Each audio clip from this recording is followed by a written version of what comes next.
surgical patients, most commonly on the second and third postoperative day. Etiological factor, including atrial distension, pericardial inflammation, enhanced sympathetic activity, surgical trauma, and poor atrial preservation. To prevent atrial fibrillation, beta blocker with or without class 3 satellite antiarrhythmic properties are commonly administered orally in the perioperative phase. Intravenous lines, arterial pulmonary artery, central venous catheter, large bore cannulas, all lines to be dry and intact. Large bore central venous catheter for blood products and fluid boluses. Side arm of pulmonary artery catheter sheath for maintenance fluid. Medication. Consult anesthetist on return from OT as to whether a routine dose to be given. Antibiotics. Cefazolin 1 gram 8 hourly IV until drains removed. Vancomycin. Listen. Anticoagulants aspirin is given and vasodilators sodium nitroprusside is given. Glycerin trinitrate vasopressor verapamil diltiazem is given. Hypothermia causes post-operative shivering, a decrease in myocardial contractility, ECG changes, vasoconstriction, and diuresis. Rewarm patients slowly as warming too quickly may cause vasodilatation and decrease in systemic venous return. Pethidine 25 mg may be given to stop shivering. Wounds dressing to chest remain intact with hydrocolloid dressing unless using. Passive wears wrapped in gauze if not in use, remove day 2 to 5. And general education is given to the patient on the importance of physiotherapy to re-expand lungs, supporting chest when coughing and moving. And clear fluid day 1 and light diet day 2 and 1500 ml of fluid restriction is advanced life support for adults. If needed, then we give the life support, advanced life support to the adults that start CPR 30 compressions per 2 breath, then attached with the defibrillator monitor, then assess the rhythm, then if shockable, then give the DC shock and then CPR is continued, and if non-shockable, then CPR, and then post resuscitation care is given, that is reevaluate the airway breathing circulation, 12-lead ECG, and saturation of oxygen is 94 to 96%, and targeted temperature is managed. This is the figure that shows open chest cardiac muscles is performed when with the heart compressed between the palms of both hands. Cardiac compression with one hand should be avoided because the pulmonary output tract is vulnerable to penetration by the thumb. There is some criteria, that is Winning criteria, breathing criteria, and extubation criteria. Disease scale is if more than 8 and triggering partial pressure of oxygen by FiO2 ratio more than 27, FiO2 less than 0.5, hemodynamic is stable. Then we this is the winning criteria. And adequate breathing criteria is respiratory rate less than 35 per minute, heart rate less than 140 beat per minute, partial pressure, saturation, oxygen saturation more than 92%, no agitation, no fatigue, and extubation criteria more than 9 kPa of partial pressure of oxygen, partial pressure of carbon dioxide less than 6 kPa, and pH 7.3 to 7.5, adequate coughing and swallowing, GCS more than 8. This is the ICU discharge criteria. Pulmonary criteria is extubation more than 30, oxygen less than 5 liter per minute nasally, and partial pressure of oxygen more than 9 kPa, and partial pressure of carbon dioxide less than 6.5 kPa, and no ischemic change and the cardiac criteria, and the fluid balance is chest tube drainage less than 100 ml per hour, and diuresis more than 5 ml per kg per hour. No neurologic complications, and a hemodynamically stable patient. Cardiac index is more than 2 liter per minute per meter square, and no IV vasoactive drugs except dobutamine or nitroglycerin. Postoperative anticoagulation. After coronary artery surgery, antiplatelet therapy has been shown to inhibit platelet deposition on vein grafts and may delay or attenuate the development for fibrointimal hyperplasia and atherosclerosis. Aspirin should therefore be started after CVD surgery and continued indefinitely because of its beneficial effects in patients with native pulmonary disease. After tissue aortic valve surgery, there is some evidence that short-term anticoagulation may reduce the incidence of thromboembolism. After mechanical aortic valve surgery, all patients should receive anticoagulation indefinitely to achieve an INR of 2.5 to 3.5 for tilting and bileaflet valves. After mitral tissue valve or mitral ring implantation, anticoagulation should be given for 3 months to achieve an INR of 2 to 3 and should then be converted to aspirin if the patient is in sinus rhythm. After mechanical mitral valve insertion, anticoagulation is given to achieve an INR of 2.5 to 3.5. In the postoperative period, cardiovascular management is often directed toward increasing filling pressure to above 15 to 20 millimeter mercury, reduction of pulmonary hypertension, and improvement of right ventricle and left ventricular failure. Multimodal, multidisciplinary standardization of the care process has been shown to improve use of resources, efficiency, quality, safety, and patient satisfaction. The management of common postoperative complications and better myocardial protection is obtained by effective postoperative care. Thank you.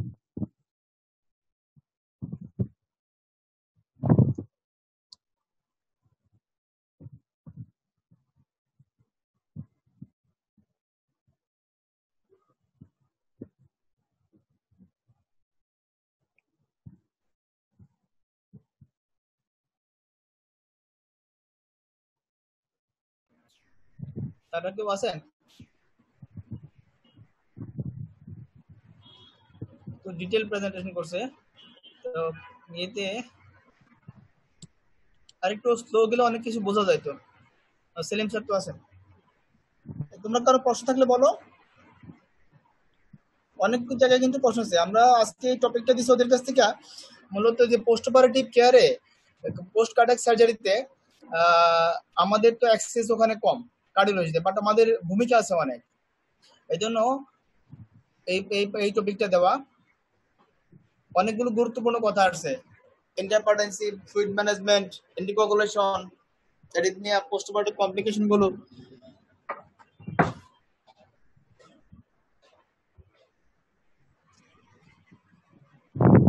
Thanks for the nice presentation. Sir, may I ask a question, sir? বলো। Okay. Can you please elaborate a little bit more again regarding the open cardiac message of after surgery? Interesting জিনিস, দেখো না কখনো? আমি কি ছবিটা দেখাতে চাই? ছবিটা দেখাবো? Yeah, please. দেখা একটু বলো। ওপেন কার্ডিয়াক মেসেজ, তারপরে ওপেন বলো। হ্যাঁ বলেন। Open cardiac message, open cardiac defibrillation, এই জিনিসগুলো কিভাবে করে এনে একটু কথা বলো। জি স্যার।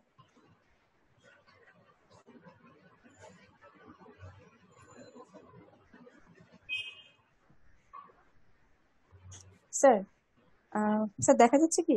দেখা যাচ্ছে। জি sir. Sir this is the open cardiac message. এখানে যেটা দেখানো হয়েছে স্যার, যে এখানে বলা হয়েছে যে হার্টটাকে আমরা সাধারণত মেসেজটা কিভাবে দেই। দুটো হাত আমরা একসাথে দুটো হাত রেখে বুকের উপরে আমরা চাপ দিয়ে রাখি। বুকের উপরে চাপ দিলে হয় কি, এটা এভাবে আমরা কার্ডিয়াক মেসেজটা আমরা সাধারণত দিয়ে থাকি।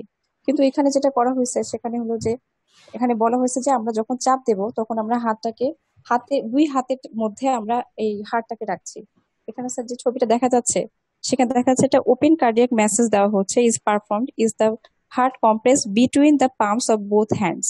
এটা কেন করা হচ্ছে? কারণ cardiac compression is with one hand should be avoided because the pulmonary outflow tract is vulnerable to penetration by the thumb. এটা হঠাৎ করে স্যার চাপ লাগতে পারে, কেবল তো সার্জারি করে চলে আসছে সে, এখন ওই জিনিসটা ভালনারেবল আছে, যার কারণে আমি যদি উপর দিয়ে শুধু এক পাশ দিয়ে চাপ দিই তো এটা যে কোনো কারণে লিক হয়ে যেতে পারে। Thank you sir. ইমতিয়াজ, এখানে বিষয়টা হলো ফিঙ্গার দিয়ে যদি চাপ না পড়ে, আউট ফিঙ্গার যদি চাপ পড়ে, তা আউট থাম্ব বলো, তুমি ফিঙ্গার টিপ বলো, আউটফুট একটা চাপ পড়বে। বা দুই পামের মাঝখানে রেখে আমি ভেন্ট্রিকলকে শুধু কম্প্রেস করবো ওই রেটে, বাইরে যে রেট এই রেটেই। আর ডিফিব্রিলেশন করা হয় ইন্ট্রাকার্ডিয়াক ডিফিব্রিলেশন, এটা স্কুপ লাইক, মানে চামচের মতো, ওই যে মিষ্টি নেয় না দোকানে, যে মিষ্টি নেয় চামচগুলো, এরকম ভাবে দুইটা দুইটা চামচের মতো থাকে, ওটা দিয়ে ইন্ট্রাথোরাসিক ওপেন তো 10 জুলে ডিফিব করে বেজে এবং অ্যাপেক্সে দিয়ে দুইটা চামচ দিয়ে ধরে ওখান থেকে ডিফিব্রিলেশন করা হয়। আর এখানে ভেন্টিলেটর 2 হাত দিয়ে ধরে 2 হাতে পাম্প দিয়ে, নট ফিঙ্গার দিলেই আবার আউটফুটের অবস্ট্রাকশন হবে।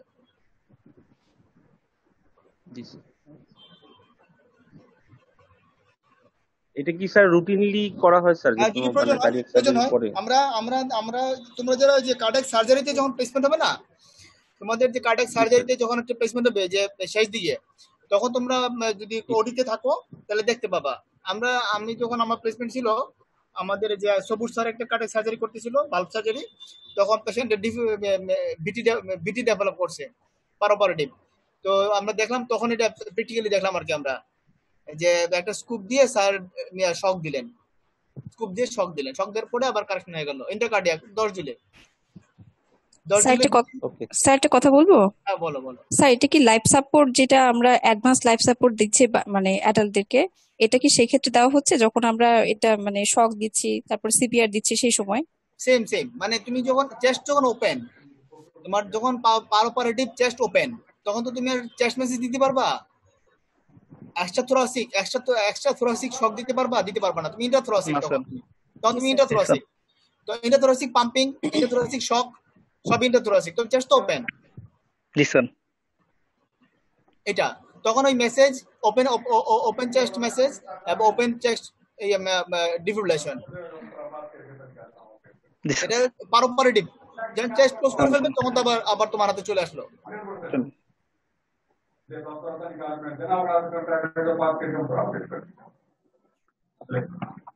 অনেক প্রশ্ন, অ্যান্টিকোগুলেশন, ফ্লুইড ম্যানেজমেন্ট, পজিশন ম্যানেজমেন্ট, অনেক প্রশ্ন, ক্রিটিক্যাল পেশেন্ট ম্যানেজমেন্ট। তোমাকে ডাকবে অ্যারিথমিয়া হলো, আমি প্রশ্ন করবো, নুসরাত বলো পোস্ট অপারেটিভ, পরের দিন তোমাকে ডাকলো অ্যারিথমিয়া হচ্ছে, আইসিইউতে অ্যানেস্থেসিয়া আন্ডারে, তোমার কার্ডিওলজিস্ট ডাকলো অ্যারিথমিয়া হচ্ছে, তখন তুমি কি করবা? তখন বিটি হচ্ছে। স্যার প্রথমে তো পেশেন্টের একটা ইসিজি দেখবো যে আসলে তার হচ্ছে কিনা। অ্যারিথমিয়া স্পেসিফিক করে দেন, বলেন যে অ্যাট্রিয়াল ফিব্রিলেশন হচ্ছে ফার্স্ট ভেন্ট্রিকুলার রেসপন্স, কিভাবে? ফাইন জি ম্যাডাম। পোস্ট অপারেটিভ ফার্স্ট পিরিয়ডে কমন অ্যাট্রিয়াল ফিব্রিলেশন, পিভিসি, এগুলা কমন। হ্যাঁ জি ম্যাডাম, জি। তো কখন ট্রিটমেন্ট দিতে হবে আর কখন দিতে হবে না, এটা আইডেন্টিফাই করা, দিলে কি দিয়ে দিবে স্লাইড বের করে জিজ্ঞাসা করেন, এটা বলা জানে কিনা। স্যার এখানে তো মানে আমরা তো প্রথমে ইসিজি করে দেখলাম যে তার হলো কিনা, তো সেক্ষেত্রে স্যার আমরা তাকে অ্যান্টি অ্যারিথমিক ড্রাগ দিব যদি তার অ্যারিথমিয়া হয়ে থাকে। এটা সাধারণত sir class 3 anti arrhythmic drug দেওয়া হয়, স্যাটেলোটা দেওয়া হয় স্যার সাধারণত। ম্যাডাম যেটা বলেন যে atrial fibrillation first ventricular rate, post operative first POD,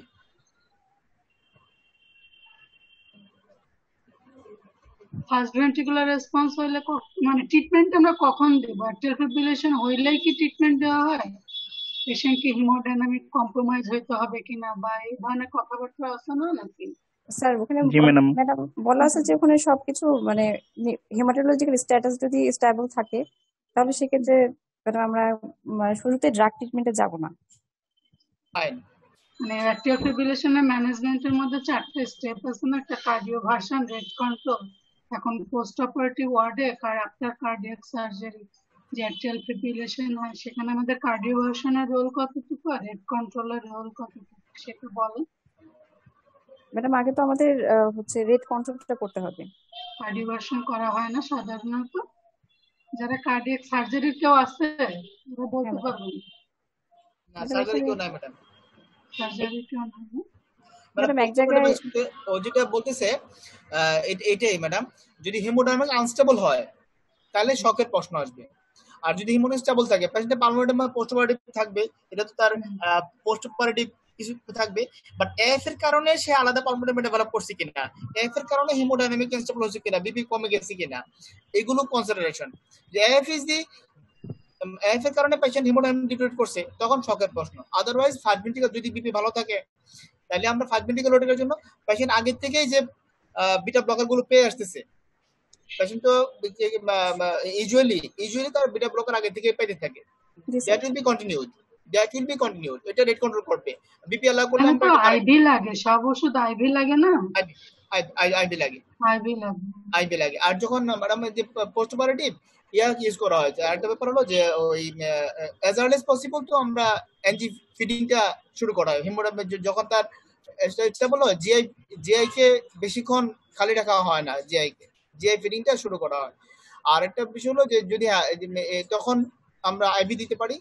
আর বিটা এখন রেট কন্ট্রোল করার জন্য এখন ডিওক্সিনটা দেওয়া হয় ম্যাডাম। ওখানে কি আইভি বিটা ব্লকার ইউজ করে না? আইভি বিটা ব্লকার ইউজ করে অথবা ডিওক্সিন ইউজ করে এখানে। আর যদি হিমোডা আনস্টেবল হয় তাহলে শুধু শকের প্রশ্ন আসবে যে পারছি তার এটিফিকেশনের কারণেই বিপি কমে গেছে বা পেশেন্টের পালমোনারি ডেভেলপ বেড়ে গেছে, এই দুইটা ক্ষেত্রে।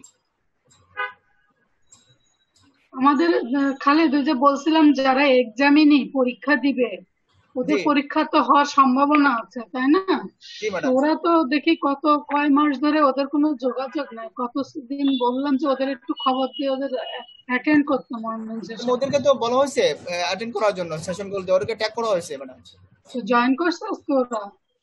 কামরুজ্জামান, ডক্টর ফয়সাল ম্যাডাম খুঁজেছি, দেখো কামরুজ্জামান, ফয়সাল, এইগুলো সব ভুলে গেলে তো পরীক্ষার সময় দেখা যাবে যে খারাপ হয়ে যাচ্ছে। তুমি তো আগের সেটটা এটা আগের সেটটা দেখাও। এখন যে ইয়ার 3 বা ইয়ার 2 আছে তারা তো কেউ এখনো করে না, কার্ডিয়াক সার্জারি ব্লক করছে। আপু এটা করি নাই ম্যাডাম, করা না ম্যাডাম হয়নি। আপনার ওরা কামরুজ্জামান ওরা করছিল আর কি, ওরা থাকলে ভালো হইতো, ওদের অভিজ্ঞতা হইতো। ওরা কেউ আসো? আদনান, কামরুজ্জামান, ফয়সাল, নাজমুল, ইমতিয়াজ, ওদেরকে তুমি নক দিও যে ম্যাডাম অন্তত মর্নিং সেশন গুলো অ্যাটেন্ড করলে কিছু প্র্যাকটিসের মধ্যে থাকলো, না হলে একদম ডিটাচড হয়ে গেলে দেখা যাবে তো অনেক কিছু ভুলে গেছে। হ্যাঁ ওকে ম্যাডাম, আমি বলে দিই। আচ্ছা বলে দিই। আর ওদের ওই যে ডেট হবে, আমার দরকারও ওদের নাম্বার পাচ্ছি না, আমার তো মোবাইল হারিয়ে গেছে। ওই ওদের পরীক্ষার থিসিসের ডেট পড়বে এর মধ্যে, আগস্ট মাসে, ওদেরকে একটু জানাই। হ্যাঁ জি ম্যাডাম, আমি যোগাযোগ করতে বলবো ম্যাডাম আপনার সাথে। প্রশ্ন করেন আপনারা কার কি জানা আছে। অ্যারিথমিয়া তো আরো অনেক ধরনের অ্যারিথমিয়া, অ্যান্টিকোয়াগুলেশন যেটা ওখানে স্টার্ট করা হয় কতদিন পর্যন্ত কন্টিনিউ করবেন, তারপরে যখন ফলো আপে কতদিন পরে আসে, এগুলো একটু জিজ্ঞাসা করেন। ও বলছে তো অ্যান্টিকোয়াগুলেশন কি কি। এই খালেদ, আমি একটা কোশ্চেন করি। কি ম্যাডাম? আচ্ছা, ফেইলিয়ার টু উইন এর কজ গুলা কি? হ্যাঁ, একটা নাম্বার 2 হলো যে ওই যে ভেন্টিলেশনের মানে প্রবলেমস হয় কিছু ডিউরিং ভেন্টিলেশন, লাইক ডিস্যাচুরেশন, তখন কি কি চেক করতে হবে যদি পেশেন্ট ডিস্যাচুরেট করে, এটা একটা। আরেকটা হলো অ্যাকিউট মানে পালমোনারি হাইপারটেনসিভ ক্রাইসিস যদি হয় তখন কি করবে? এটা আপনার প্রশ্ন তিনটা আমি আলাদা করে করতেছি। হ্যাঁ আলাদা করে ইমতিয়াজ দিবা। ইমতিয়াজ বলো যে ডিস্যাচুরেশনের কজ কি? হ্যাঁ, ডিস্যাচুরেশন ফল করে গেছে, আমি ফিঙ্গার পালস অক্সিমিটারে দেখলাম স্যাচুরেশন ফল করে গেছে, তাহলে এটা কজ কি? তোমরা সিনিয়র যারা উত্তর দাও, বলো এটা কজ কি, আমি কি কজ দেখবো। ম্যাডাম তিনটা প্রশ্ন করছে, আমি ধারাবাহিক আসতেছি।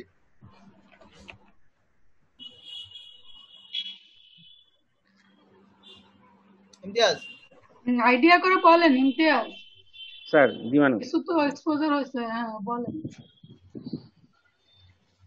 স্যাচুরেশনের কজ হচ্ছে স্যার হচ্ছে যে কোনো যদি রেসপিরেটরি কম্প্রোমাইজ হয়, এআরডিএস যদি ডেভেলপ করে, বা তার হচ্ছে যে প্রথমে করে নিয়ে চলে গেছো না, এই যে প্রেজেন্ট অ্যানেস্থেসিয়ার কেউ আসো প্রেজেন্টার ছাড়া, অন্য কেউ উত্তর দাও। এটা প্রেজেন্টার ইনস্ট্রুমেন্ট সব ঠিক আছে কিনা এগুলো দেখে নিতে হবে না? জি ম্যাডাম একটু রাখেন ম্যাডাম, আমি বলতেছি। এইয়া বলো প্রেজেন্টার ছাড়া অ্যানেস্থেসিয়ার অন্য কেউ উত্তর দাও। সিচুয়েশন ফল করে গেছে দেখলাম, তাহলে কি করব এখন? স্যার ফার্স্টে আমি ইনস্ট্রুমেন্ট সব ঠিক আছে কিনা দেখবো, যে রিডিংটা ঠিক আছে কিনা। প্রথম হলো রিডিংটা ঠিক আছে কিনা, তারপরে ইনস্ট্রুমেন্ট মানে কি ফার্স্টে কোনটা দেখবেন? ইটিটি কি দেখার দরকার আছে? ইটিটি প্রবলেম আছে নাকি দরকার আছে দেখা? ওটিতে ইটিটি কেমন করে আসবে আপা? ইসিজি ম্যাডাম, ইসিজি কথা বলছি। ইটিটি ইটিটি এন্ডোটেলিয়াল টিউব, থাকে না, এন্ডোটেলিয়াল টিউব। ইটিটি বলছি। আচ্ছা, তাহলে আমি একটু বলি। ইমতিয়াজ, তুমি মিস করছো প্রথম কথায়। প্রথম হলো যে স্যার স্যাচুরেশন প্রোব ঠিক আছে কিনা, তার কানেকশন ঠিক আছে কিনা, হ্যান্ড ওয়ার্ম আছে কিনা। হ্যান্ড যদি কোল্ড থাকে তাহলে তো রিডিং ফল্ট রিডিং হবে। এবিজি, তার যে previous ABG, immediate previous ABG, এবিজিতে যদি অ্যাসিডোসিস থাকে তাহলে শিফট টু রাইট, কেমন শিফট টু রাইট, স্যাচুরেশন কম দেখাবে, পিও2 ভালো আছে। তাহলে আমি প্রথম এই জিনিসগুলো আমরা দেখবো যে তার হ্যান্ড ওয়ার্ম আছে কিনা, প্রথম হচ্ছে কানেকশন ঠিক আছে কিনা, দ্বিতীয় হ্যান্ড ওয়ার্ম আছে কিনা, এবিজি ইমিডিয়েট অ্যাসিডোসিস হচ্ছে কিনা, স্যাচুরেশন পিও2 কেমন আছে। তার সাথে তখন দেখবো তার ভেন্টিলেশন প্যারামিটার গুলো ঠিক আছে কিনা, পেশেন্ট ফাইট করতেছে কিনা, পেশেন্ট মেশিনের সাথে ফাইট করতেছে কিনা, মেশিনের যে সেটআপ দেওয়া আছে তার সাথে পেশেন্ট তার মতো করে, পেশেন্ট কিন্তু উইনিং মানে তার যে সেডেশন ছিল, মাসল রিলেশন ছিল, ওগুলো যখন উঠে আসতেছে, ড্রাগের অ্যাকশন কমে যাচ্ছে, তখন পেশেন্টের নিজের যখন ট্রিগারিং শুরু হয়েছে তখন পেশেন্টের ফাইটিং শুরু হয়ে গেছে। এই অবস্থায় মেশিন যখন ইন্সপাইরেশন, পেশেন্ট এক্সপাইরেশন, তো মেশিন পেশেন্ট মিসম্যাচ যখন হবে তখন অ্যাডিকুয়েট ভেন্টিলেশন হবে না, যদি এক্সেসিভ সিক্রেশন থাকে অনেক সময়, তাই না? জি ম্যাডাম, আমি বলতেছি। তাহলে মেশিন পেশেন্ট মেশিন মিসম্যাচ যদি হয় ওটা দেখতে হবে মেশিন সেটআপে। তারপর দেখতে হবে যে মেশিনের ভিতরে আমার যখন তুমি দেখবা পাশে যে প্রেসার, ইন্সপিরেটরি প্রেসারটা ওঠানামা করতেছে, প্রেসারের একটা গ্রাফ ওঠানামা করতেছে, এখানে হাই প্রেসার লাগে কিনা। যদি দেখা যাচ্ছে যে আমার যে টার্গেট টাইডাল ভলিউম দিতে বেশি প্রেসার লাগতেছে, usually 25-35 millimetre marker centimetre water pressure মতো আমরা অ্যাকসেপ্ট করছি, তার চেয়ে যদি বেশি প্রেসার লাগতেছে, অনেক বেশি প্রেসার, 30-এর বেশি প্রেসার লাগে, তখন আমি চিন্তা করবো করোনারি ইডিমা যদি ওরকম থাকে, এক্সেসিভ লাং ওয়াটার ওরকম যদি থাকে, তখন কিন্তু পিপ বাড়াইতে হবে, তাই না? আপনি কথা বলছেন, আমি বলতেছি। তাহলে হলো যেটা মেশিনে ইন্ডিয়াস মনে আছে যে আমার যে বলে গেছো মেশিনের যে সেটআপ, ওখানে আমরা প্রেসার আছে যে ইন্সপিরেটরি প্রেসার, যে ভলিউম দিতে কতটুকু প্রেসার লাগতেছে। যখন ইন্সপিরেটরি 500 ml টাইডাল ভলিউম দিতে প্রেসার বেশি লাগতেছে, তখন চিন্তা করবো তাহলে কোনো টিউবে ব্লকাজ আছে, ম্যাডাম যেটা বলতেছিলেন সিক্রেশনে টিউব ব্লক হয়ে গেছে, তখন তাহলে এই টিউব সাকশন দিতে হবে। তাহলে একটা করে প্রথম প্রোব কানেকশন, প্রথম হ্যান্ড ওয়ার্ম আছে কিনা, এবিজি ঠিক আছে কিনা, মেশিনের সেটআপ ঠিক আছে কিনা, পেশেন্ট অ্যাপ্রোপ্রিয়েট সেডেশন অ্যানালিসিস আছে কিনা, পেশেন্ট ফাইট করতেছে কিনা, মেশিনের মিসম্যাচ হচ্ছে কিনা। তারপরে ইটি টিউবে প্রেসার, আমি ইটি টিউবে যে ইন্সপিরেটরি প্রেসার বেশি লাগতেছে কিনা, বেশি লাগলে সিক্রেশন আমাকে দিতে হবে।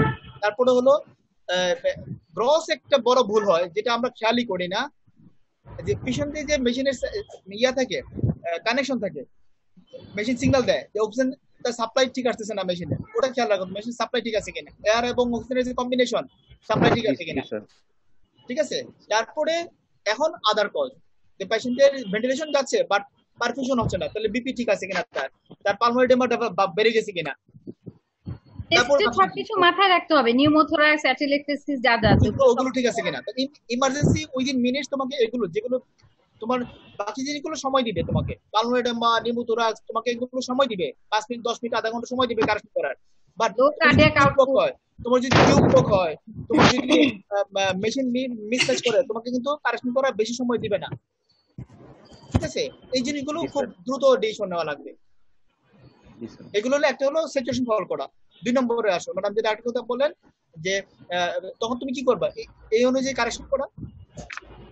আর এরপর যেটা আরেকটা বলতেছিলাম যে আমার আইসিইউ থেকে কখন আমি বের করব, এই ব্যাপারে বলো, অ্যানেস্থেসিয়াটা বলো, কখন আমরা আইসিইউ থেকে বের করব।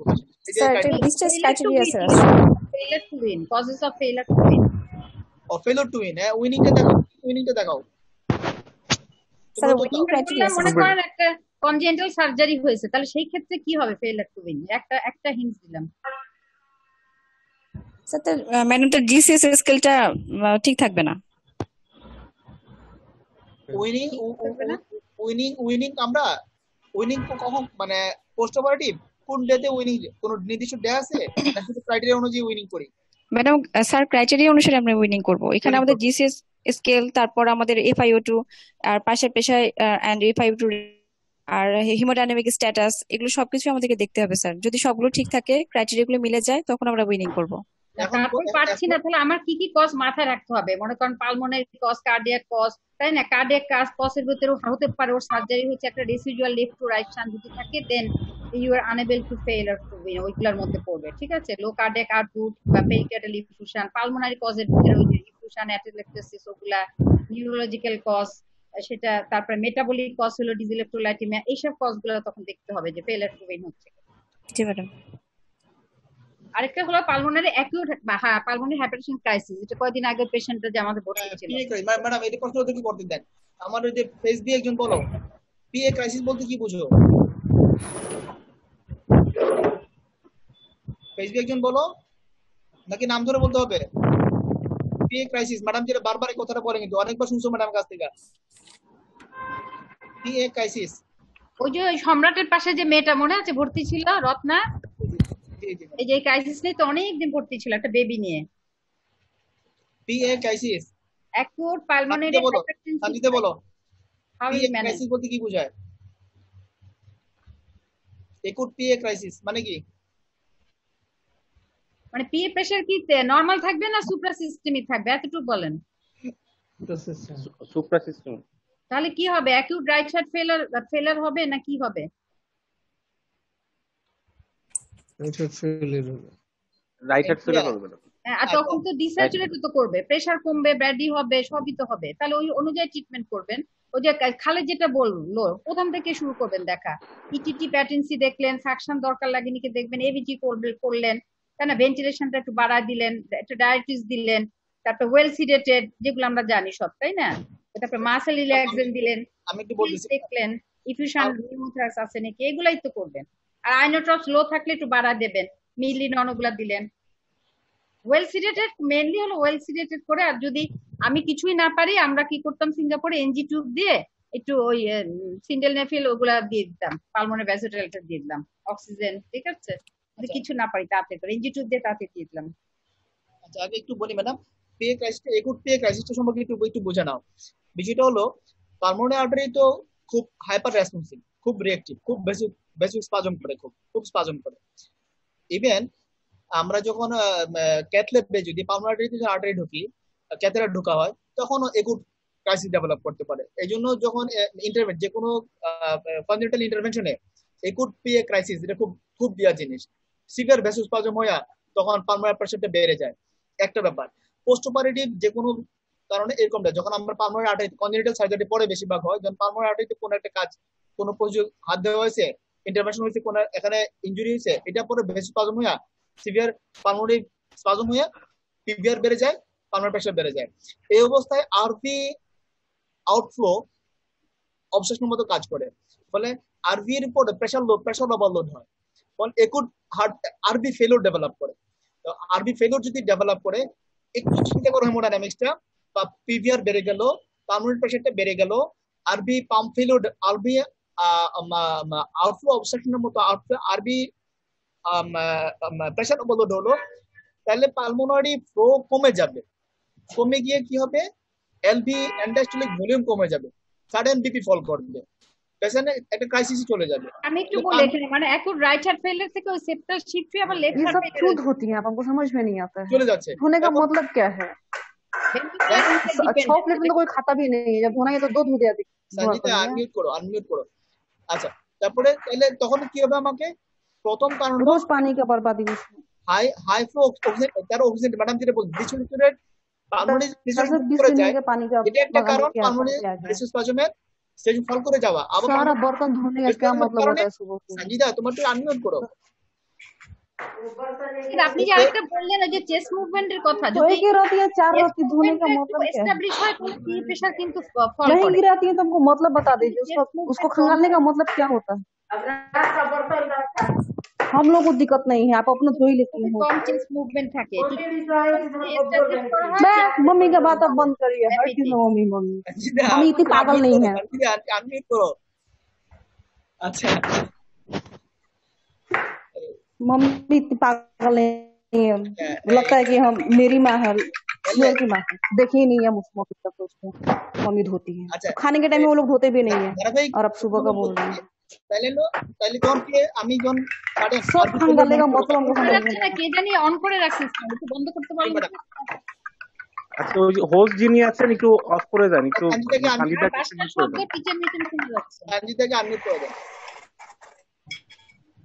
আচ্ছা, তাহলে হলো যেটা, তাহলে পালমোনারি আমাদের একটু একটু বাবা বুঝে নাও, পালমোনারি ক্রাইসিস কিভাবে বুঝবো আমরা? পেশেন্ট বিপি ফল করে যাবে, স্যাচুরেশন ফল করবে।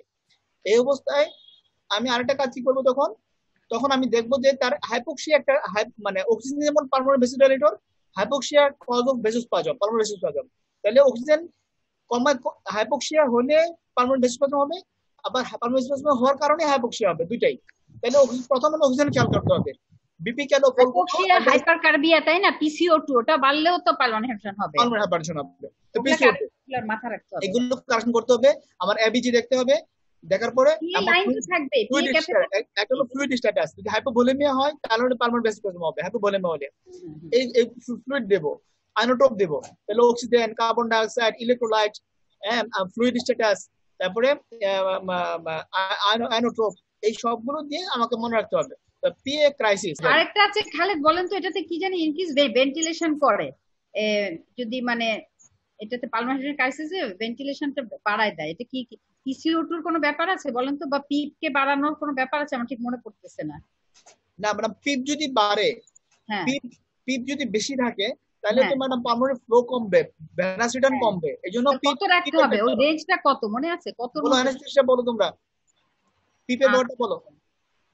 স্যার এটা হচ্ছে যে যেটা উইনিং ক্রাইটেরিয়া সেটা হলো যে লেস দেন অর ইকুয়াল 8। মানে আমরা মেইনটেইন করি, আমরা ইউজুয়ালি রাখি কত, পোস্ট অপারেটিভ কত রাখি, তারপর তো আমরা মনে করি যে এইটার নিচে যখন আসে তাহলে পেশেন্ট ভালো আছে, আমরা হ্যাঁ এটার নিচে রাখা হয় স্যার। রাখা হয়। পিপ বেশি হলে কি হবে সুধীর বলো তো? পিপ যদি কারো বেশি, কখন বেশি লাগে? পিপ বাড়াতে হয় কখন? কারণ আছে এআরডিএস এর ক্ষেত্রে আগে হেমোডাইনামিক ডিজ এর নাম বলো, কখন পিপ বাড়ালে কি ঘটনা ঘটে, হেমোডাইনামিক চেঞ্জটা কি হয় এটাকে বলো, তারপর তুমি এই ডিজিজের কথা বলো। সিভিয়ার এআরডিএস বাড়াতে হবে। বুঝি নাই? সিভিয়ার এআরডিএস বাড়াতে হবে স্যার। বাড়াতে হয়, ডিজিজের নাম না। অ্যানেস্থেসিয়া বলো তো, পিপ বাড়ালে হেমোডাইনামিক্সটা কি চেঞ্জ হয়? স্যার পিপ বাড়ালে স্যার পজিটিভ এয়ারওয়ে প্রেসার বাড়বে স্যার। এয়ার বাড়বে, তাহলে এয়ারওয়ে প্রেসার বাড়বে, তাহলে কি হবে ঘটনা, কি চেঞ্জ হবে? হেমোডাইনামিক কি চেঞ্জ হবে?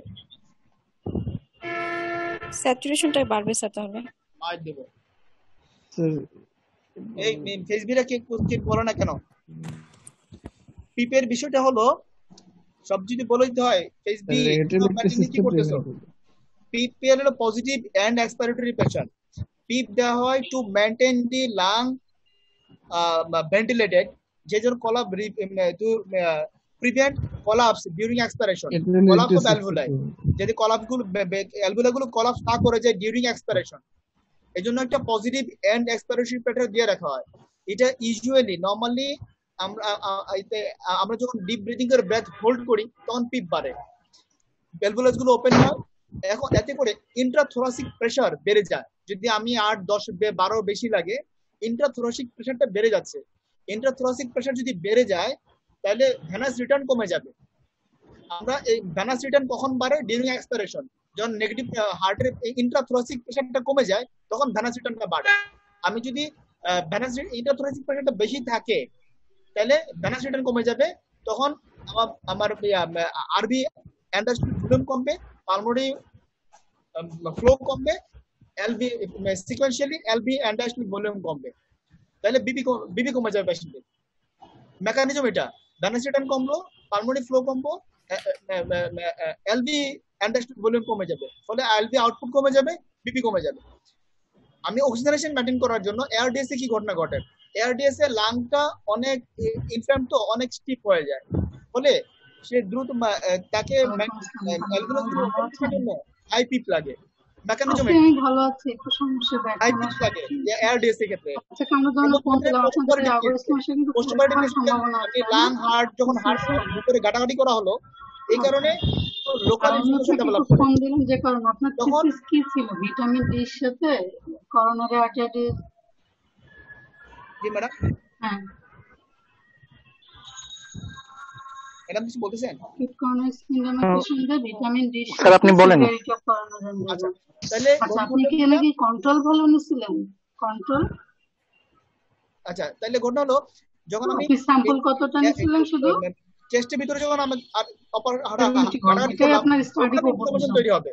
এই জন্য জাস্ট এক্সপেন্সিবিলিটিটা সবার এনজিওগ্রাম করছেন হচ্ছে না কেন? নরমাল ভিটামিন ডি ভ্যালু আমাদের দেশের জন্য এটাকে আপনি পাইছেন? ভ্যাকসিন কোড যিনি আছেন আমাকে একটু কোর্স বানায় দেন। ভ্যাকসিন কোড যিনি হোস্ট আছেন আমাকে একটু কোর্স বানায় দেন। ইমতিয়াজকে হোস্ট বানায় দেন। ইমতিয়াজকে হোস্ট বানায় দেন। সেই প্রয়োজনে যাকে দরকার আনমিউট করবে। হ্যাঁ সবাই মিলে কথা বলবো। আচ্ছা এরকম লেভেল আপনার আছে সেজন্য আপনি কন্ট্রোল নেন না। খালে আপনাকে যদি প্রশ্ন করে কন্ট্রোল নেন না কেন কন্ট্রোল নেওয়া লাগবে কিনা তখন ক্যাথেটারটা পিএ ক্যাথেটার ওটা কতদিন রাখা যাবে এটা একটা কথা। ওটা কয়দিন ছিল? 5 দিন না 6 দিন ভুলে গেছি। আর আরেকটা হলো পিএ ক্যাথেটার মানে মানে এলে প্রেসার কত 15 আপনি যে ভিটামিন ডি এর একটা নরমাল রেফারেন্স হবে এরকম কি একটা ব্যাপার ছিল? এটা একটু বলেন পিএ ক্যাথেটারের কথা। আচ্ছা ম্যাডাম আমি একটু করে বলতেছি ম্যাডাম কতদিন রাখা যায়? 5 দিন 6 দিন না 7 দিন? ঠিক কনফার্ম নামে বাংলাদেশে তাহলে পিপে বাংলাদেশ না পিপে ইকোনমিক্সটা বুঝতে পারছো কিনা? ওইটাকে লেভেল ধরছেন। এই মিয়া ভ্যাকসিন কো আমাকে আমি ডাক্তারকে আমাকে হোস্ট করেন বা কাউকে আর ইমতিয়াজকে হোস্ট করেন। হ্যাঁ হ্যাঁ হ্যাঁ শোনা যায় না, সবাই মিলে কথা বলতেছে। আচ্ছা আচ্ছা সব ল্যাব ওইটা ওই লেভেলটাকেই ধরে নেয়। আপনি একটু ক্লিয়ার করেন কন্ট্রোল নেন কখন রিমুভ করবে কত আমাকে আপনারা শুনতেছেন কিনা? আপনি কি ওই যে স্ট্যাটিস্টিক্স এর মধ্যে অ্যানালাইসিস কি কি দেখাচ্ছেন? সাইটিক সাউন্ড গুলো বন্ধ করা যাচ্ছে না ভ্যাকসিন কো।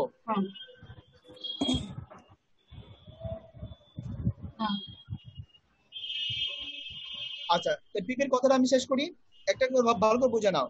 তাহলে আমি পিপ বাড়লে আমার এটা ধরেছি প্রেসার বাড়তেছে, আমার অ্যালগুলাস ওপেন থাকতেছে। কোরিলেশনের জন্য কি কি টেস্ট করছেন সেটা বলুন। সিকোয়েন্সিয়ালি বিপি কমবে আমার। স্যার আপনি এখন কোর্স স্যার এখন আপনি চাইলে একটু স্যার আচ্ছা ঠিক আছে ল্যাটারাল ইউজ করতে পারেন। Pearson correlation. আচ্ছা এই আচ্ছা তাহলে একটা বিষয় গেল। আর এখন পিপে ব্যাপারে কোনো প্রশ্ন আছে কারো? এই আপনি পিএ ক্যাথেটারটা বলেন না, পিএ ক্যাথেটার কয়দিন রাখা যাবে? বলছি ম্যাডাম একটা করে আমি এটা বুঝতে পারছি কিনা পিপে একজন উত্তর দিতে পারে না।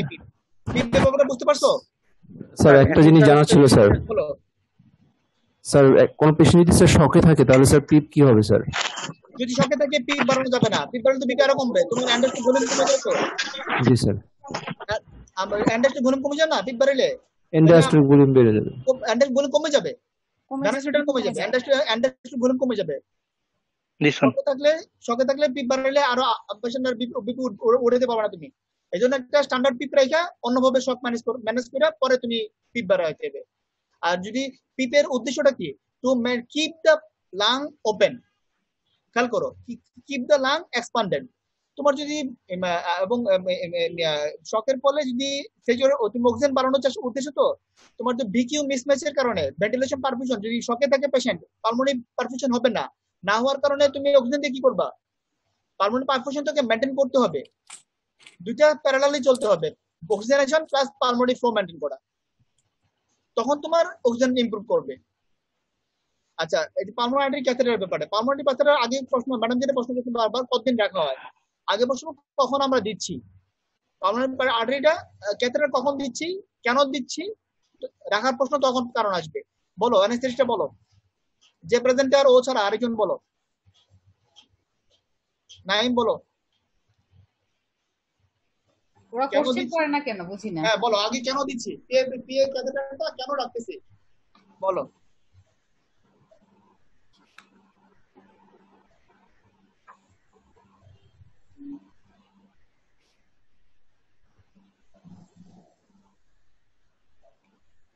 জানো তোমরা অ্যানেস্থেসিস্ট জানো বলো।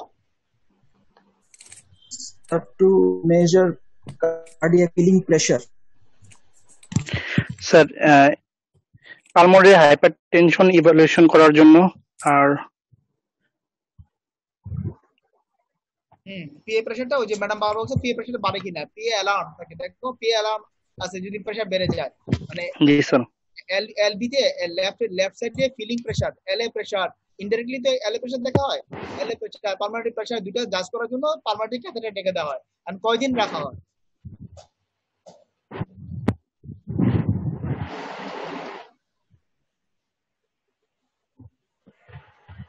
ধারণা আছে? দেখছো?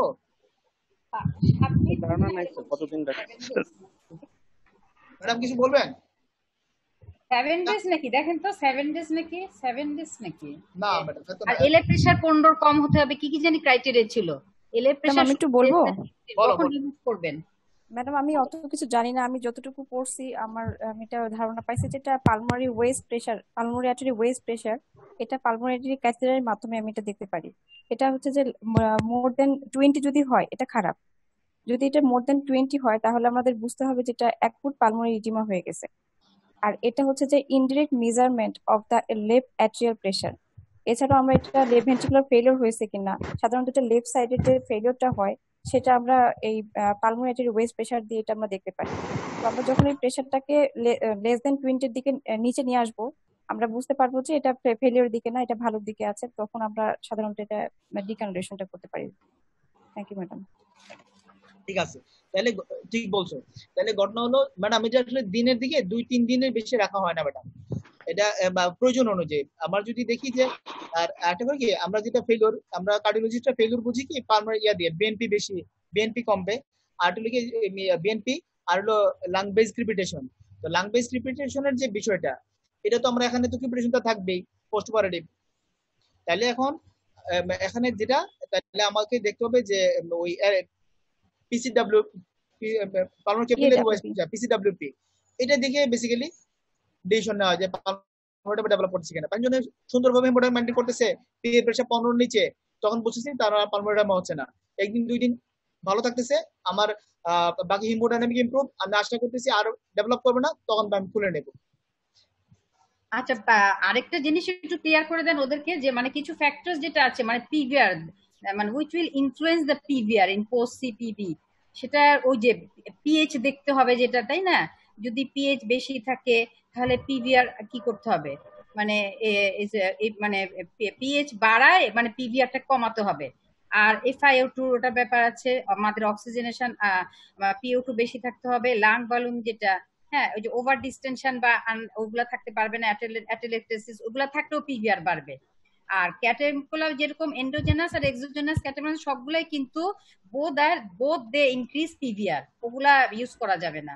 এগুলা কিছু কিছু ব্যাপার ছিল, ওগুলা অত ক্লিয়ার না আমার, একটু সাজায় বলে দেন আপনি ম্যাডাম। ইয়েতে hypoxia, hyper hypercarbia, hypoxia, hypercarbia, hypovolemia, hypoxia, hypercarbia, hypovolemia, আর ওই যে ক্যাটেগরি ওগুলো সবকিছু বাড়া দেয় আরো, অ্যাসিডোসিস, এগুলোর কারণে পিভিআর বেড়ে যায় তখন। আর আমাদের তো নাইট্রিক অক্সাইড বেড নাই আসলে, বাইরে তো নাইট্রিক অক্সাইড বেড থাকে, ওরা তখন ওই যে 0 থেকে 20 কি ppm মনে হয় বলে, ওই তখন ওরা ওটা স্টার্ট করে দেয়। আমাদের তো আমাদের নতুন মেশিনগুলোতে আছে, নতুন মেশিনগুলো, নতুন ব্যাটারি মেশিনগুলোতে আছে। আমরা জিটিএন বা আইসোপ্রিলানিন এরকম কিছু দিলাম। আর আরেকটা হলো আরেকটা ছিল আমার পোস্ট অপারেটিভ জেট যেটা হয়, তাই না? জেট ওটা কিভাবে ম্যানেজ করবে? ও অ্যারিথমিয়ার মধ্যে কি দেখাইছে? একটু দেখেন তো জেট যেটা। না ম্যাডাম, আমি এটা দেখাইনি। হ্যাঁ, এইটা সম্বন্ধে একটু বলেন। এটা এতটুকু জানি যে মানে যেগুলো প্রো অ্যারিথমিক ওগুলা আমাদের ব্যবহার করা যাবে না, তাই না? মানে পেশেন্ট শুড বি সিডেটেড ওয়েল, মানে আইনোট্রপস মিনিমাম দিতে হবে। আর জানি কি ছিল, ঠান্ডা মানে কুল 35 ডিগ্রি এগুলো ছিল। আর একটু বলেন, একটু জেটটা একটু ক্লিয়ার করে বলে দেন। এগুলো more common after top BSD surgery, এগুলো কিন্তু পাবে ওরা। আর যদি আরভি প্রেসার বেশি থাকে বা রেসিডুয়াল কোনো আরভিওটি অবস্ট্রাকশন থাকে, তার সাথে রিলেশন না। আচ্ছা, ম্যানেজমেন্ট আপনি একটু বলে দেন খালেদ সুন্দর করে। জেটের কোনটা ম্যাডাম? জাংশনাল ইলেকট্রিক যেটা, ওটা কোনটা ম্যাডাম? বুঝি নাই। জেটের ম্যানেজমেন্টটা পোস্ট অপারেটরি জেট কিন্তু খুব কনজেনিটাল হার্ট ডিজিজ সার্জারি পাওয়া যায়, জেট জাংশনাল ইলেকট্রিক ট্যাকিকার্ডিয়া। হ্যাঁ, তো আমরা তো জানি যে ওটা আর কি মানে একটু ওয়েল সিডেট করতে হয় পেশেন্টকে, তারপরে মিনিমাম আইনোট্রপস দিতে হয়, আইনোট্রপসটাও কিন্তু জেট বাড়ায় দেয়, তাই না? তাছাড়া মনে করেন একটু ঠান্ডা কুলিং করতে হয় 35 ডিগ্রি, আদার অনেক কিছু ছিল, ওগুলো একটু বলে দেন। ইকো করে দেখতে হবে কোনো রেসিডুয়াল শান্ট আছে নাকি, এগুলো ছাড়া আরো অনেক কিছু পয়েন্টস ছিল, ওগুলা ঠিক খেয়াল নাই। জেটের ট্রিটমেন্ট, জেট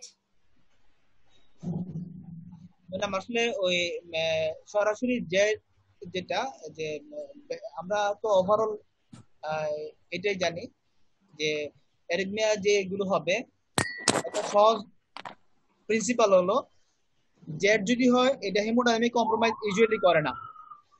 সুতরাং এটার ইমার্জেন্সি না, আমরা দেখবো যে কেন হচ্ছে, কারণটা আমরা দেখে নেব যে আমার আয়রন টু ওভারডোজ হচ্ছে কিনা, আমার যে সুপার ভেন্টিকুলার বা সাইনাসে কোনো অবস্টাকল, আমি যে সার্জারি যেখানে করলাম ওখানে কোনো আমি নাইট্রোজেনিক ব্লকেজ করছি কিনা, তো এইগুলো ম্যাটার। এবং অ্যাসিড বেস ব্যালেন্সিং ডিস্টারবেন্স হচ্ছে কিনা, এলবিডি ইমব্যালেন্স হচ্ছে কিনা, আমি ট্রিটমেন্ট অফ কজ। আর আমি প্রয়োজনে আয়নোটোপ গুলো আমি হয়তো ব্লকার বাড়ানো যায়, যদি ব্লকার বাড়াই বিটা ব্লকার বাড়াইতে পারি, অথবা আয়নোটোপের ডোজ গুলো আমি কমাইতে পারি। আর ট্রিটমেন্ট অফ কজ, আচ্ছা ম্যাডাম জেড বলতেছি যেটা তোমরা বুঝতে পারছি না, জাংশনাল এরিথমিয়া যেটা আমরা বলি, হ্যাঁ এক্সিপিভ টেকিকার্ডিয়া। আচ্ছা অ্যামিওডারের কোনো রোল আছে যে হেমোডাইনামিক্যালি যদি পোর থাকে তাহলে কি অ্যামিওডারন দেওয়া যাবে কিনা? ম্যাডাম হেমোডাইনামিক তো পড়ে, এখন তো যদি পোর দিব থাকে ম্যাডাম। হেমোডাইনামিক পড়তে আগে তো আমাকে হেমোডাইনামিক কারেন্ট করে অ্যামাডন পাবে, ডিফিপ করে অ্যামাডন পাবে, ফলোড বাই অ্যামাডন, মেইনটেনেন্স জন্য অ্যামাডন পাবে, শক দেওয়ার পরে মেইনটেনেন্স অ্যামাডন পাবে। আচ্ছা অমিত বুধই ইয়ে করতেছিল, হ্যান্ড রেজ করতেছিল। অমিত কিছু বলবা, বলো অমিত। স্যার আমার একটা কোশ্চেন ছিল স্যার। অমিত মিশ্রকে পাইছি ইমতিয়াজ, ও হ্যান্ড রেজ করতেছিল। ও তো আমাদের ওর কথাটা শুনি একটু, ওর গলাটা শুনলে ভালো লাগবে। নেপালি অমিত, আচ্ছা চলে গেছে। ইমতিয়াজ বলো। স্যার আমার কোশ্চেনটা হচ্ছে স্যার হচ্ছে যে ওই পোস্ট কার্ডিয়াক পিরিয়ডে স্যার, পোস্ট কার্ডিয়াক সার্জারি পিরিয়ডে অ্যান্টি অ্যারিথমিক হিসেবে স্যার ওই বিটা ব্লকার স্যার স্পেসিফিক কোন অ্যান্টি অ্যারিথমিক ড্রাগটা স্যার বা কনভেনশনালি দেওয়া হয় স্যার? সবগুলো তো মানে স্যার আবার প্রো অ্যারিথমিক করার তো একটা পসিবিলিটি থাকে। এখানে তো রুটিন আগে থেকে বিটা ব্লকার পাইলে ওটা সে পেয়ে যাবে। আর নতুন করে যোগ করা হয় এখানে বেসিক্যালি সোডালল দিতে পারি আমরা, পরে তোমার এই যে সুপার ভেন্টিকুলার যে কোনো অ্যারিথমিয়াতে সোডালল দিতে পারি। আর ভেন্ট্রাল লাইফ-থ্রেটানিং অ্যারিথমিয়া ভিটিভিএফ যদি হয় তাহলে ডিসি শকের ডিফিট করার পরে শকের পরে অ্যামাডনটা দেওয়া হয়। কিন্তু অন্য ক্ষেত্রে আমরা ধরো কার্ডিওলজিতে আমরা যে 3 মাস 6 মাস চালাই অ্যামাড্রন, এখানে আর এটা করা হয় না। এখানে তো জানাই আছে আমি হার্টে ম্যানিপুলেশন করছি, এই জন্য অ্যারিথমিয়া হচ্ছে। বলে আমার যখন কার্ডিয়াক পেরিকার্ডিয়াম মায়োকার্ডিয়ামের ইনফরমেশন কমে যাবে, তখন আমার অ্যারিথমিয়াজেনিসিটি কমে যাবে। এখানে pericardial information, myocardial information, injury, এগুলো তো কজ হচ্ছে আমার অ্যারিথমিয়ার। এগুলো যখন কমে যাবে, পেশেন্টটা হেমোডাইনামিক ইমপ্রুভ করে যাবে, তখন আমরা কমে যাবে। এই জন্য শকের পরে অপারেটিভ পিরিয়ড ওই সময়টাতে বা হসপিটাল পিরিয়ডেই চালানো হয় অ্যান্টি অ্যারিথমিক গুলো। আর বিটা ব্লকারটা মেইনলি রাখা হয় পরবর্তীতে। আচ্ছা খালেদ, এই যে ও যে দেখালো একটা মনে হয় হাইপারটেনশন আফটার সার্জারি না, যেটা একটা হাইপারটেনশন কোয়ার্টেশন এরকম সাডেন হাইপারটেনশন হয়। তো ও যেটা বললো দুইটা বলছে যে সোডিয়াম নাইট্রোপোরসাইড আর নাইট্রোগ্লিসারিন, তাই না, ভ্যাসোডাইলেটাস। আমার কোশ্চেন হচ্ছে যদি পেশেন্ট ট্যাকি থাকে আবার হাইপারটেনশন থাকে তাহলে কি দেবে? তাহলে কি ওই মেটোপ্রোলাল ওই জাতীয় কিছু কি দিবে? বলো আদনান বলো। আদনান আসছে, আদনান বলো। হ্যাঁ এগুলো তো হ্যাঁ যদি মনে করেন ট্যাকিও থাকে সাথে হাইপারটেনশনও থাকে তাহলে কি আদনান উত্তর দাও এটা যাবে? ট্যাকি হাইপারটেনশন থাকলে তো স্যার এখানে মানে সোডিয়াম নাইট্রোপ্রোসেসটা স্যার চয়েস অফ ড্রাগ, কারণ স্যার নাইট্রোগ্লিসারিন দিলে সেখানে আরো ট্যাকি হওয়ার চান্স আছে। তবে আমাদের এখানে তো স্যার আমরা মানে সিসিইউতে যেগুলো করি স্যার আসলে নাইট্রোগ্লিসারিন দিয়ে স্যার সরি যে নাইট্রোপ্রোসাইড দিয়ে তো স্যার আমাদের প্র্যাকটিস নাই। সেই ক্ষেত্রে স্যার যদি না থাকে তাহলে তো নাইট্রোগ্লিসারিন অ্যাড করতে হবে স্যার। বললাম ম্যাডাম বলে ট্যাকি আছে, আর আমাদের অপশন কি আছে? আরেকটা অপশন আছে, বিটা ব্লকার আছে, বিটা ব্লকার ইউজ করতে পারি স্যার। কি বিটা ব্লকার আছে? ইনজেক্টেবল স্যার ল্যাবেটোলল ইউজ করতে পারি আমরা। এছাড়াও স্যার ওই যে যদি আমরা এসোমিপ্রোল মানে এসমোলল যেটা আছে এসমোলল ইউজ করতে পারি। ইসমোলল, ল্যাবেটোললটা খুবই अवेलेबल আছে আমাদের দেশে এখন। ইসমোললটা খুব বেশি अवेलेबल, ইসমোলল ইউজ করা হয়। তাহলে পোস্ট আমরা যদি হয় টেকি, তাহলে একটা খেয়াল কি টেকি ওই আমরা টেকি যদি হয়। এখন আরেকটা কথা খেয়াল রাখতে হবে ম্যাডাম, এটা হলো কি যে পেশেন্টের টেকিটা কারণ কি। যদি এলভি ডিসফাংশন কারণ হয় তাহলে বিটা ব্লকার দেওয়া যাবে না। তাহলে টেকির কারণটাকে ম্যানেজ করতে হবে অন্যভাবে, তখন আমাকে জিটেনি ব্যবহার করতে হবে এলভি ডিসফাংশন যদি থাকে। তো আরেকটা স্যার নেক্সট মানে ফলো আপ করা দরকার স্যার, কোনো মানে হেমোরেজ হচ্ছে কিনা এই জিনিসটাও স্যার মানে এক্সপ্লোর হ্যাঁ করা হ্যাঁ হ্যাঁ দরকার স্যার। মানে টেকি হওয়ার কারণ কি বের করতে হবে আগে। আমি বিটা ব্লকার দিয়ে দিলাম, পেশেন্টের এলবি ডিসফাংশন আছে, তা হবে না কিন্তু। তাহলে টেকি হওয়ার কারণটা বের করতে হবে, কারণটা ওইটা ট্রিট করা লাগবে, find out the cause. Yes, find out the cause. আচ্ছা, আমার ওদের স্টুডেন্টসদেরকে কোশ্চেন যে what are the causes of hypertension after surgery. Congenital heart disease তো আমি একটা বলে দিলাম, কোয়ার্টেশন অফ দ্য এওটা, অথবা যদি কোনো সার্জারি হয় এওটা। ওটা ছাড়া আর কি কি কারণে হয় এই হাইপারটেনশনটা ইমিডিয়েটলি পোস্ট অপারেটিভ পিরিয়ডে? সিম্প্যাথেটিক ওভারড্রাইভ, সিম্প্যাথেটিক অ্যাক্টিভিটি, আর হ্যাঁ ভ্যাসোকনস্ট্রিকশন ঠিকই আছে, যে কোনো কারণে হতে পারে, low cardiac output, hypothermia, pain anxiety সবকিছু মিলাই হতে পারে। কিন্তু pain, anxiety, fluid overload, hypercarbia সব যে কোনো কারণে। ম্যাডাম ধীরে ওদেরকে বলতে দেন, ম্যাডাম ওদেরকে বলতে দেন। Post operative BP surge, post operative BP সার্জের কারণগুলো সুন্দর করে বলো স্যার। এটা তো সিম্প্যাথেটিক হাইপার অ্যাক্টিভিটি হতে পারে কেন হবে? সিম্প্যাথেটিক কেন হবে স্যার? এখানে সিলেক্ট করে রাখছো না স্যার, এখানে যদি পেইন থাকে, ঠিকমতো যদি অ্যানালজেসিক না পায়, কারণগুলো বেটা। তুমি একটা কথা শুনো, উত্তর যেটা দেবা তুমি আন্ডারলাইন মেকানিজমের চেয়ে ক্লিনিক্যালি ইম্পর্টেন্ট ডিসিশন মেকিং এ তোমার কোনগুলো কাজে লাগবে ওটা তুমি বলবা। ইনঅ্যাপ্রোপ্রিয়েট অ্যানালজেসিস একটা কারণ। তারপরে 2 নম্বর বলো স্যার, পেশেন্টের যদি স্যার হাইপোথার্মিয়া বা হাইপোক্সিয়া ডেভেলপ করে সেক্ষেত্রে হাইপোথার্মিয়া ফাইন। তারপরে বলো হাইপারকার্বিয়া হতে পারে। হাইপারকার্বিয়া স্যার, পেশেন্টের যদি হাইপারটেনসিভ হিস্ট্রি থাকে, যদি সেই অনুযায়ী স্যার করে না কমে স্যার